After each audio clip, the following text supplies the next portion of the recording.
Onda Nassau. Nada que ver. En este tutorial breve y sencillo explicaré la mesa Soundcraft modelo Signature 10. Lo que vamos a ver en este vídeo es, en gran parte, común a una gran cantidad de mesas. Hay dos cosas que tenemos que tener en cuenta al empezar. Antes de encender la mesa, sitúa todos los faders de volumen al mínimo y la alimentación de la mesa se hace por la parte de abajo. Como no tenemos un botón de encendido y apagado, aconsejo utilizar una regleta con esta posibilidad, conectando la mesa a ella. Antes de hablar de las diferentes partes de la mesa, quisiera hacer una breve introducción de las conexiones más habituales, que son las de XLR y TRS. El TRS es un conector que tiene tres partes: tip o punta, ring o anillo y sleeve o funda. Este conector se dice que es de tipo jack. El XLR es un tipo de conector el más común para micrófono. Ambos, tanto el TRS como el XLR, son conectores que tienen tres zonas de contacto. Dos llevan la señal acústica y la tercera es lo que se llama tierra. Estos dos tipos de conectores llevan una señal mono, una voz, una guitarra o un bajo, y estas dos conexiones son balanceadas. Los jacks de instrumento, que son los que se utilizan para conectar una guitarra o un amplificador, son TS. Solo tienen dos zonas de contacto, son cables no balanceados. Mi consejo es que siempre que se pueda utilicéis conexiones balanceadas. La conexión balanceada siempre es mejor, ya que por su forma de transmitir la señal, el ruido se anula en gran parte y por otro lado no pierde calidad aunque el cable sea más largo. Ahora vamos a ver cuáles serían las conexiones con la mesa dependiendo de la fuente de sonido.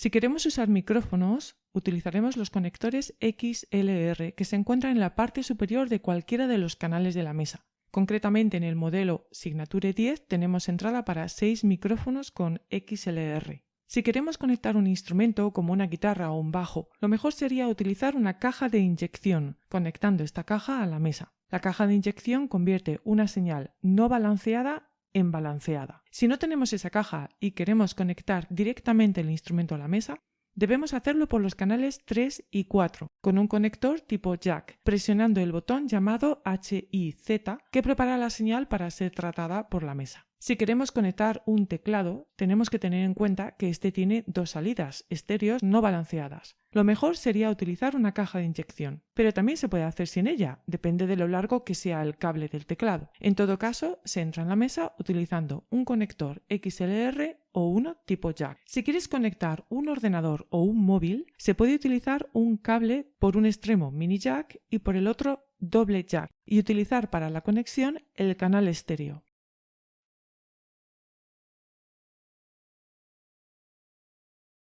También puede ser por un lado mini jack y por el otro doble RCA. En algunas mesas este tipo de conexión está en un canal llamado 2-track. En nuestro caso es el canal 910. ¿Por qué utilizar este tipo de entradas? Para dejar libres las de micrófonos. Respecto a las salidas, la más importante es la de máster. De aquí se saca toda la mezcla a dos altavoces, uno derecho y otro izquierdo, R y L. Lo que sale de la mesa es una señal con volumen de línea. Si lo conectas con el altavoz, en este no entra por la señal de micrófono, sino por la entrada de línea con volumen de línea, que puede tener un tipo de conector XLR o uno jack. Muy importante, cuando conectes con la mesa el altavoz, este debe estar apagado y con el volumen al mínimo. Otra salida es la de auriculares. El conector debe ser jack.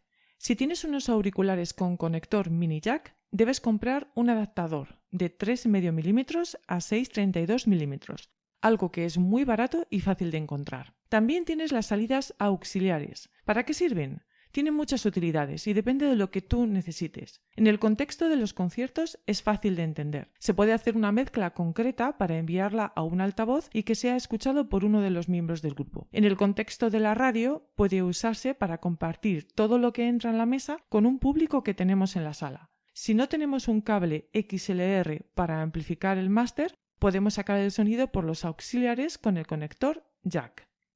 Y por supuesto está la salida USB 2.0 tipo B que podemos conectar con un ordenador para hacer la grabación. Una vez conocidas las entradas y las salidas, hay algo que es muy importante de entender y es cómo se debe ajustar la señal de entrada de sonido en la mesa para que el resultado sea lo mejor posible. Estamos hablando del ajuste de ganancia. En la mesa tenemos conectado un micrófono con XLR al canal 1 y un ordenador para que envíe música a la mesa a través del canal 910, para lo que hemos utilizado un conector mini jack en un lado y doble RCA en el otro. ¿Por qué queremos la entrada de música por aquí? Con el fin de dejar libres las otras 5 entradas de micrófonos. Lo que hay que hacer es ir ajustando el volumen de cada canal. Es fácil pensar que el potenciómetro de gain y el fader de volumen sirven para lo mismo, y lo que hacemos es moverlos según nos parece, sin un criterio muy claro.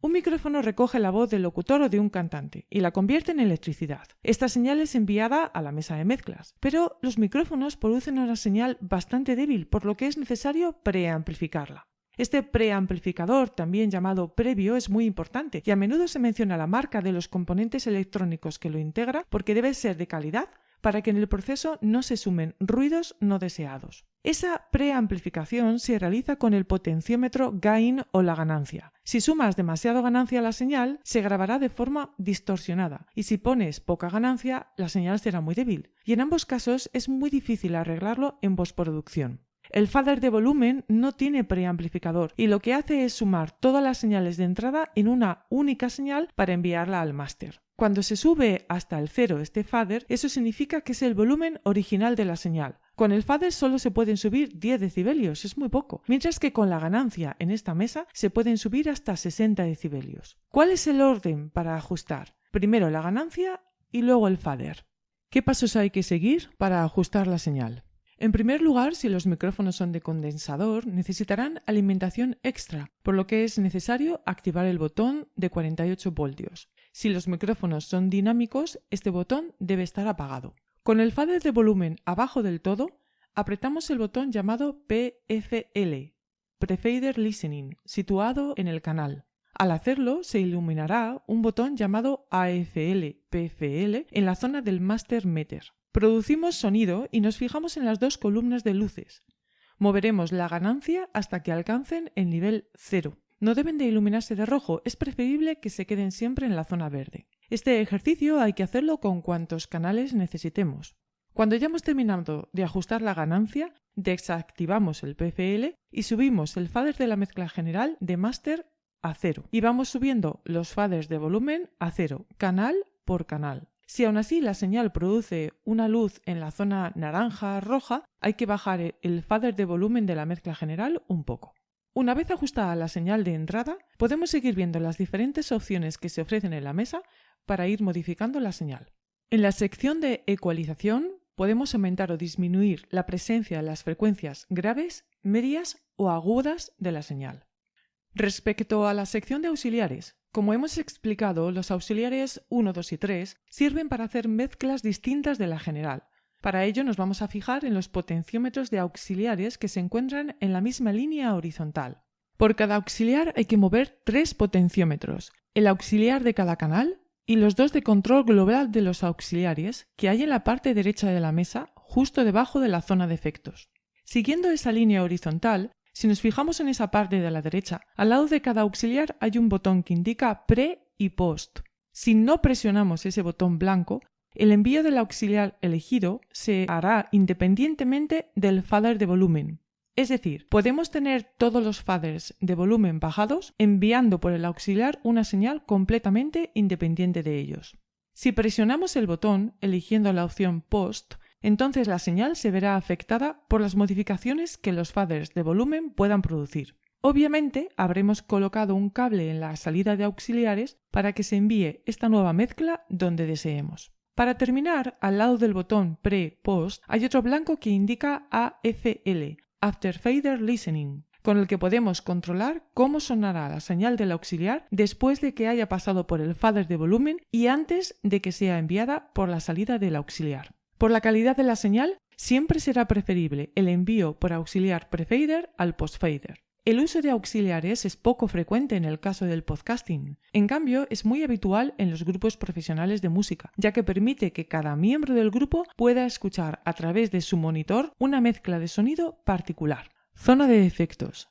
Si seguimos explorando las posibilidades del canal, en el caso de la mesa Soundcraft Signature 10, el auxiliar 3 también puede incorporar una serie de efectos a la mezcla general. Para ello hay que mover el potenciómetro de efectos auxiliar 3 FX de cada canal, subir el fader para el envío de la señal a la mezcla y elegir el efecto que deseemos. Es importante recordar que una vez elegido hay que presionar la perilla para que ese efecto quede fijado. Este sería el sonido que resulta de añadir el efecto Room, pero si nosotros elegimos otro efecto distinto y presionamos, este sería el efecto de delay 2 segundos. En todos los efectos es posible aumentar o disminuir tanto el efecto de reverberación como el de delay. Lo mejor es experimentar un poco antes de aplicar un efecto determinado a la señal. Si seguimos revisando las opciones que nos ofrece cada canal, nos encontramos con el potenciómetro de pan o paneo, con el que decidimos si mandamos la señal al altavoz izquierdo o al derecho. Y finalmente con un botón de mute con el que podemos silenciar todo lo relacionado con este canal. Cuando lo presionamos aparece una señal luminosa,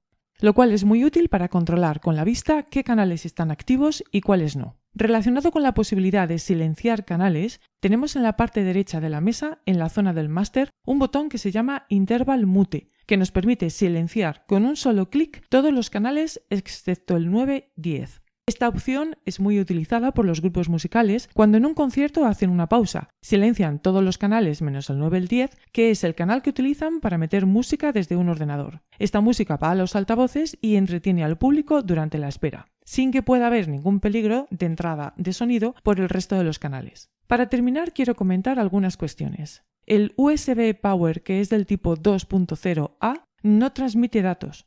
Solo sirve para conectar una lamparita y que el técnico tenga luz en su sitio o para dar energía a un móvil. El USB del tipo 2.0B, situado en la vertical del canal 910, sí que transmite datos y es una de las posibilidades que se pueden utilizar para grabar la mezcla General Master si no está presionado o la mezcla de los auxiliares 1 y 2 si está presionado el botón blanco que se encuentra a su lado. Si se utiliza esta opción para grabar, aconsejo sujetar el cable a su paso por la parte trasera de la mesa, por ejemplo con un poquito de cinta para que no se mueva. Y eso es todo. Espero que este tutorial os resulte de utilidad.